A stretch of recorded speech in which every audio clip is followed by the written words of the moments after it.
So take a look at these lazy cows. They're all just kind of hanging out over here. And I got quite a few. So far I have 4 calves this year. And I have 2 more that aren't here. But I do have quite a few. And these are beef cattle. Black Angus beef cattle. Yeah, I have 2 little more calves over here. And these guys are kind of the newest born. They're still a little skittish when it comes to people. They tame down usually after the first couple months though. But so today I wanted to do more than just show you my beef cows. I kind of wanted to talk about how to make money with beef cows. And I'd say that's a tough subject. So today I'm actually going to go do a run and get some hay. And I subscribe to this magazine. It's called Beef, which is pretty appropriate, and it gives me a lot of hints and advice. And I was reading one of the last beef magazines, and they had an article in there. I think the title of it was, "You can make money with beef cows." You really can. Which, it was almost like the beef magazine's trying to convince you that you can actually make money with beef cattle. So I would say it's really, in the traditional sense of how a beef cattle operation runs, it's really risky, I would say, in a lot of cases, and it's tough making a profit with beef cattle. And then so a lot of people, especially the horse people, the guys with the horses, and they've had a few horses, maybe. Up here in this neck of the woods, there's almost everyone has horses. So normally you come to the mountains and you're like, oh yeah, I'm gonna get some horses and I'm gonna saddle them up and ride all over the mountains, and that works pretty good until you get thrown off and you get hurt. And then you're like, well, maybe I won't ride my horse, maybe I'll keep him as a pet. So almost everyone, 90%, and I say 99% of everyone up here has 2 horses and nobody rides them. It's very rare that you will see someone riding their horse. So when I'm like going out for these hay runs over and over and over, they're like, man, you must be losing your shirt in cattle. And the difference between cattle and horses is you actually are making money with cattle.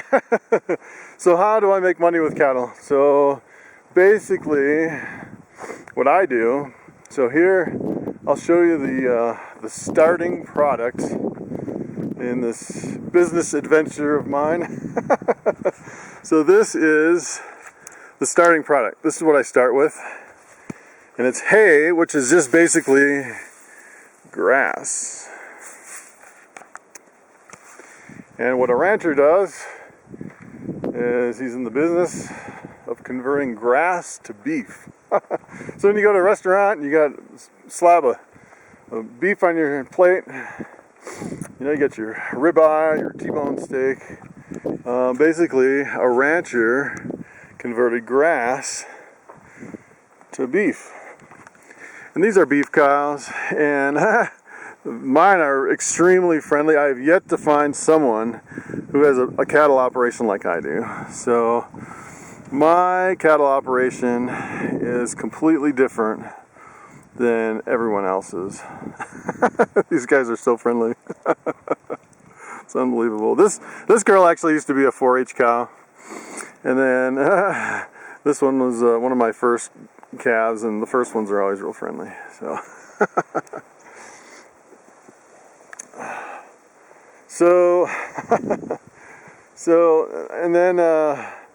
so basically what I do is for so many pounds of hay, you convert it to so many pounds of beef.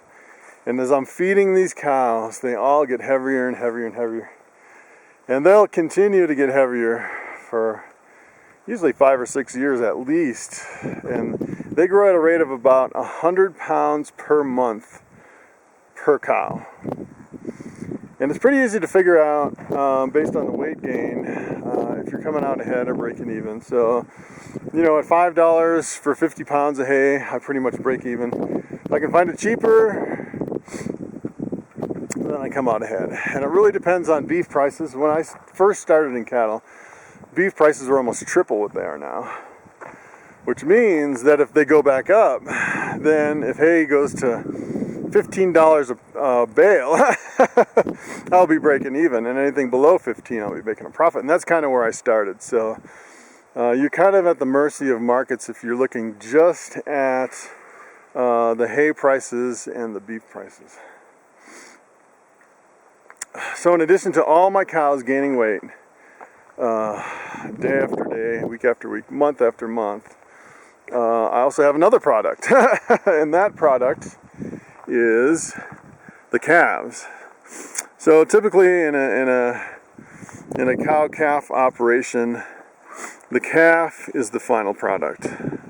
That is where you reap all of your money. It's like the farmer planting seed. It's, you know, it's so my crop is right there. It's a calf crop, and I would say that's kind of the typical traditional cow-calf operation. And most people, they calve really early in the spring, which is kind of opposite of what I do. And then they grow their cows up all the way to the fall, and then they sell them in the fall, and they kind of cash in and get one big paycheck for the year. That's kind of how most people do it. So my operation's a little bit different. And so I do have actually one more product that I sell from these cows. Let me show you what that is. So here's my other final product from the cows, and that is compost. This stuff is like black gold, and I have so much compost, it's unbelievable. And this is basically a buildup from the last 5 years in cattle. And it seems like it's getting, the more cows I get, the more compost I get. And it grows. It used to grow grass up to my chest, and then I kept turning it over and over and over, and I kind of killed all the grass, and the weeds kind of took over. And but it is really, really nice, rich. I mean, this is the stuff you get at Home Depot in the bags for, you know, like $5 a bag or whatever it is. And underneath all this mountain of weeds here, it's just really beautiful. Especially this stuff over here that's really old. It is really rich compost. And kind of one of the things I wanted to do, well, I'm not sure if I'm going to do it, and that was to kind of take all that compost and put it on. I have 6 acres here, but it's kind of a hard sell working my land up here, because if you look at it, it's all, the ground's pretty acidic from all the pine needles and all the trees. Doesn't really make for good grass growing. And to convert all this to pasture and then to try to irrigate it would be just almost too much. And then the fencing, you have the fencing's probably your biggest cost.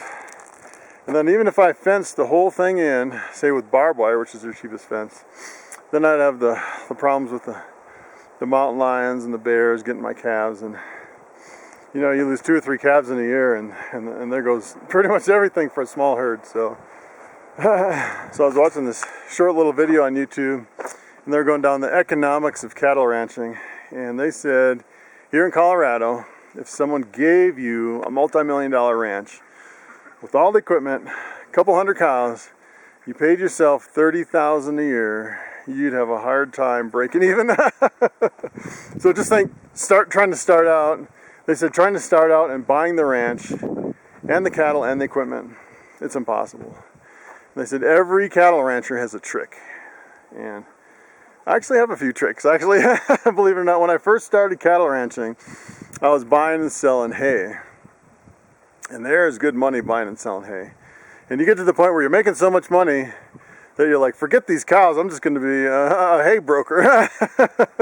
And you kind of have to decide where your heart is and where your passion is. And I decided, you know, I don't want to be the hay guy full time. I'll do a little hay on the side maybe, but I don't want to start a full hay business. Actually, when I'm going to get hay today, that's all that guy does. He goes through about a semi a week just buying and selling hay. And he's got cattle too, which is kind of interesting. So I think that's his trick right there. He's got, I think about 20 cows. And if he gets some bad bales selling hay, he just feeds it to the cow. It kind of recoups his losses on that. But one of my tricks, my recent tricks, I would say. So right now, pretty much everything I covered. My final end product is beef, leather, calves, and manure or compost. And I have one more product, which is YouTube. So I have yet to see any ranchers that are making a lot of YouTube videos to try to bring in the income. So that's kind of my most recent development. All cattle ranchers are kind of looking for the next trick to kind of support their ranching operation. All right, so there's one more thing I want to talk to you about, and that is taxes. Let me tell you, as a small business owner, taxes will destroy you. And I found out kind of early on, when I was back in college, I started cleaning fish tanks.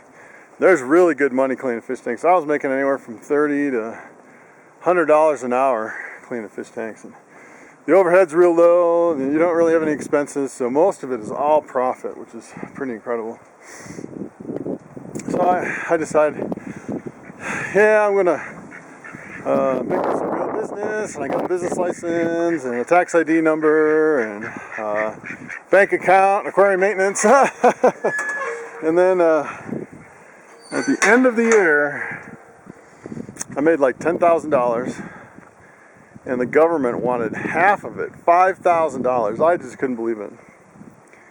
And I ran that business for a couple of years, and I basically just gave it away because I was tired of paying so much taxes it'll kill you. So as I progressed and moved into other businesses here, my animal adventures, I found out that if you have business expenses, you can deduct them, so you can actually get that money back.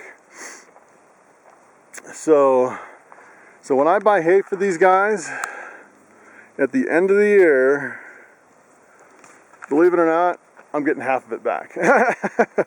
And almost everything I spend for these animals, I'm getting half back.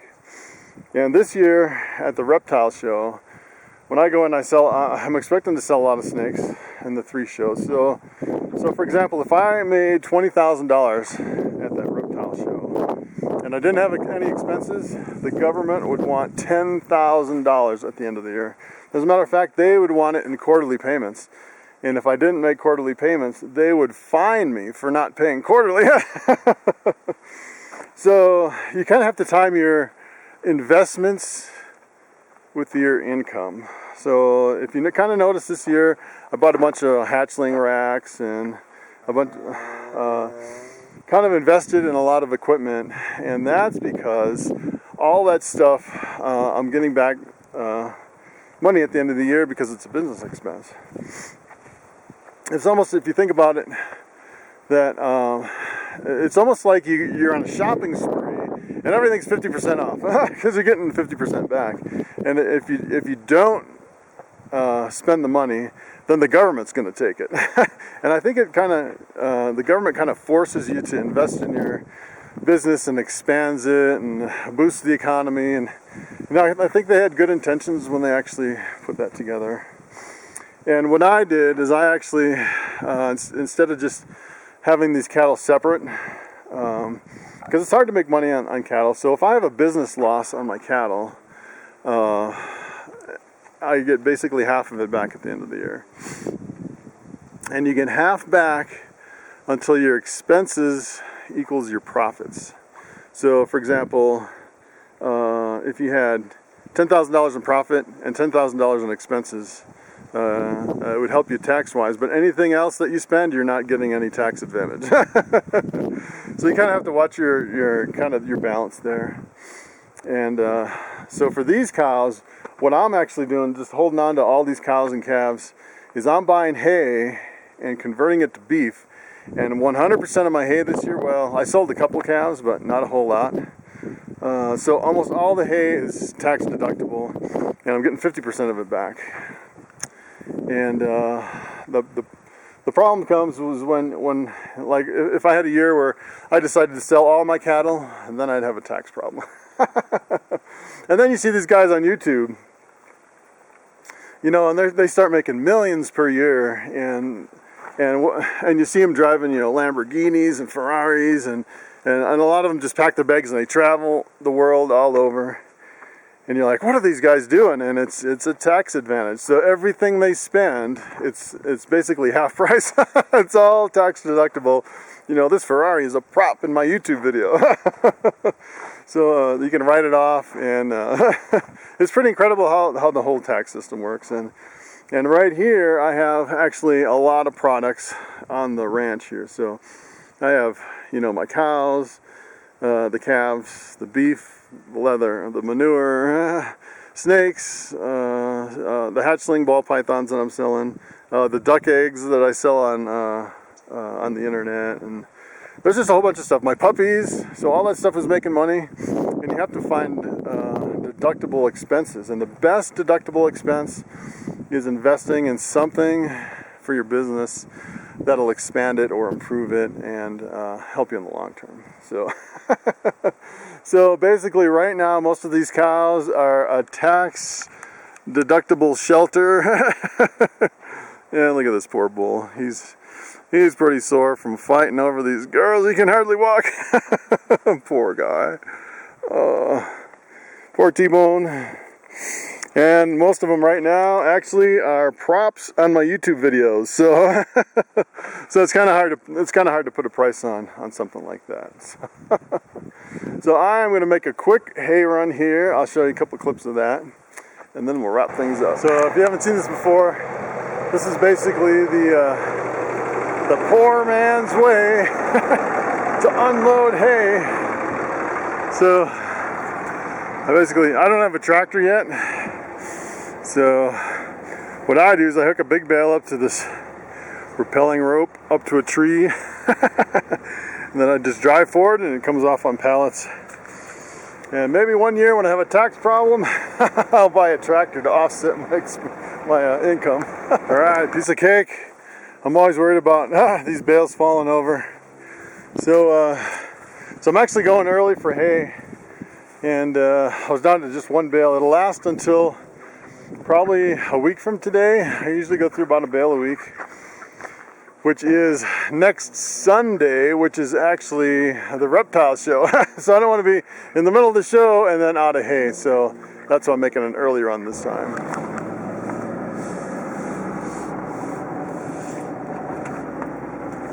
So this is kind of interesting. I was just driving out of my driveway and the trash can was knocked over, and the trash bag is full of rodent bedding, and the big old bear left his big claw marks on the bag. Definitely have bears around here.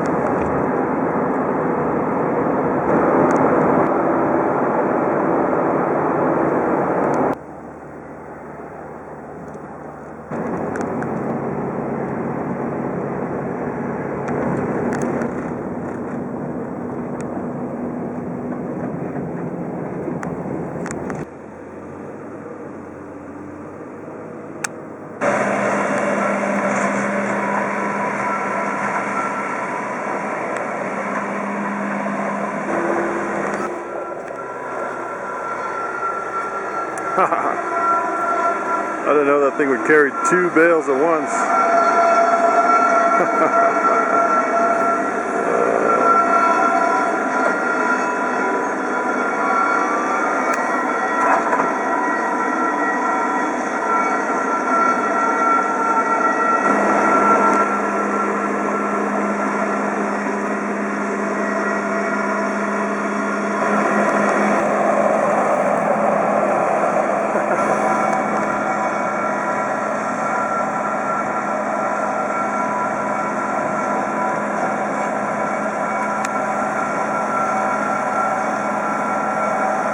Alright guys, I all strapped down, ready to go. This hay looks beautiful. My cows are gonna love it.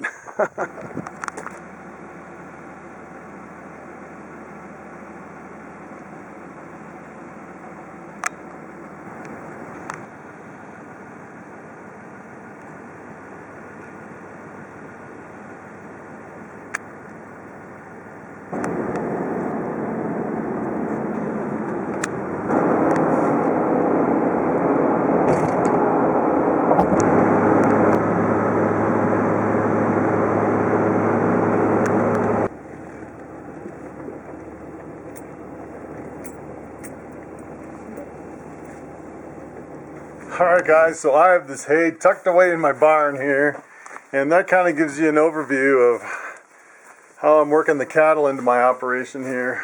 So one thing I'd also like to say is if you really want to make money with cattle, there's some ways where you can make some big money, and I haven't covered those. And so really to make money, to make the big money, you have to really have a big investment. So the more you're into cattle, the more I'd say you learn about cattle and how not to do it and how to make some big money. And I mostly do it just for the love of the animal, because I really like having cows, and I can work them into my operation and still be, at least break even, somewhat profitable in most cases. But I would say there's some other big money makers. So actually my neighbor, his daughter just sold a cow through 4-H, and she got like $13,000. And actually a few hay guys ago, I was talking to him, and he actually sold one of his cows for $50,000 for a bull. And those show cows, they can bring a lot of money, insane money. And then I kind of heard through the grapevine, my sister-in-law, she's kind of working with some cows. She's been working cows her whole life, and she said the big money is in rodeo bulls. If you own the bull that people are trying to ride in the rodeo, there's big money there. And there's other tax incentives too. So I've known some guys along the way looking for some cows to run on their land, and I was going to actually run some cows on this guy's land, but I decided not to because it was just too far away. And he said he was had a lot of land. He was paying $15,000 a year in taxes on his land, and if he would run just a couple cows, it'd bring it down to $1,500 a year. So you're saving, thousands and thousands, more than the cows are worth, more than you could even make, on a small herd. So I thought that was pretty interesting. And one other thing that I've seen big money is if someone has a bull that's, top genetics, high demand, and you make straws. I've seen some videos where basically they take the semen from the bull and they dilute it into straws, and then they freeze them in these big liquid nitrogen dewars, and they'll last for decades in there. And long after the cow dies of old age, they still have all these straws that they can use to fertilize females. And they sell the straws sometimes for a lot of money too. And those guys can make millions and millions of dollars just off of one bull from the straws. It's pretty amazing. So that's pretty much it. If you're looking to make money on cows, I definitely look around at what other people are doing and get some ideas. There's a lot of really good ideas out there, and if you just want a couple cows and kind of get your feet wet, that's kind of what I'm doing here. Once you're in the cattle business, it seems like everyone just kind of opens up and starts talking about cattle, and that's how you really learn. So thanks for watching, and I will see you next time.